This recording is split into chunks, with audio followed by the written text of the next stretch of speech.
আপনি দেখছেন আমাদের বিশেষ পডকাস্ট অনুষ্ঠান জাগো মনুষ্য।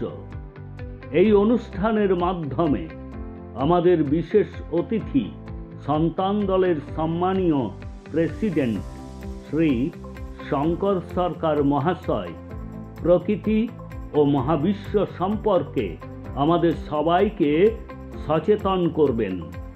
এই অনুষ্ঠানটিতে ধর্ম, রাজনীতি, বর্ণ এবং আরও বিভিন্ন বিষয়ের কথা মানুষকে জানিয়েছেন।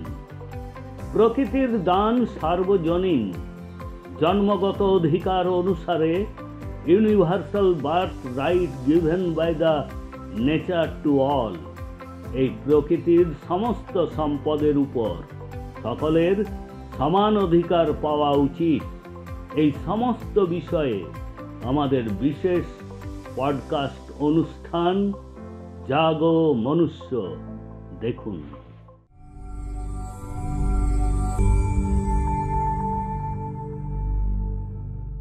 রাম নারায়ণ রাম।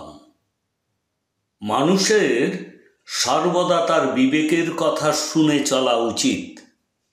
পৃথিবীর 90% মানুষ নেশাগ্রস্ত এবং এইসব বস্তুগুলি বাজারে বিক্রিও হয়। এই নেশার পণ্যগুলি বিক্রি করার জন্য তাদের লাইসেন্সও রয়েছে। মানুষ এইসব গ্রহণ করে, পরে বেঁচে থাকুক আর নাই থাকুক। যারা এগুলি বিক্রি করেন তাদের মনে কোনো দ্বিধাদ্বন্দ্ব নেই, তাদের কেবল অর্থের প্রয়োজন।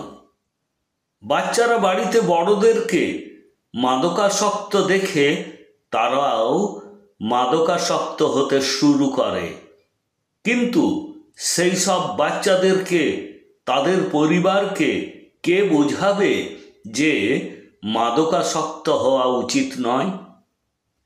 তারা মাদকাসক্ত হয়ে তাদের সন্তানকে নষ্ট করছেন। যারা বিশ্ববিদ্যালয়ে এবং বিদ্যালয়ের শিক্ষক, তারাও বাইরে গিয়ে ধূমপান করেন, সিগারেট পান করেন এবং তাদের দেখাদেখি শিক্ষার্থীরাও ধূমপান করেন।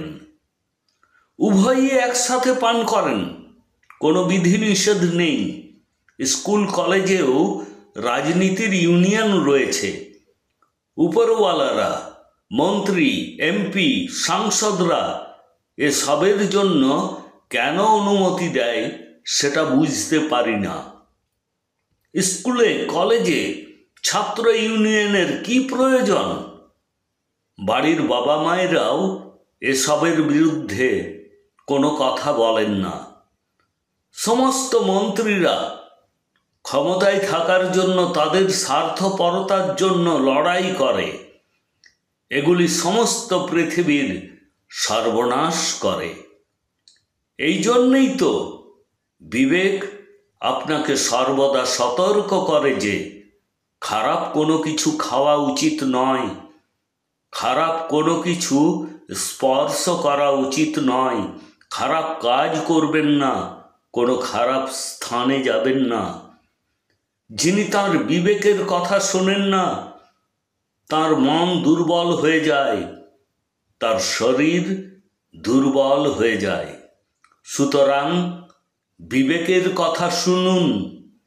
বিবেক ছাড়া মানুষ কোনো কিছুই নয়। অতএব প্রত্যেক মানুষের উচিত তার বিবেকের কথা শোনা এবং রাম নারায়ণ রাম নামের সাথে যুক্ত হওয়া, যাতে করে জীবন আরও সহজ সরল হতে পারে। রাম নারায়ণ রাম।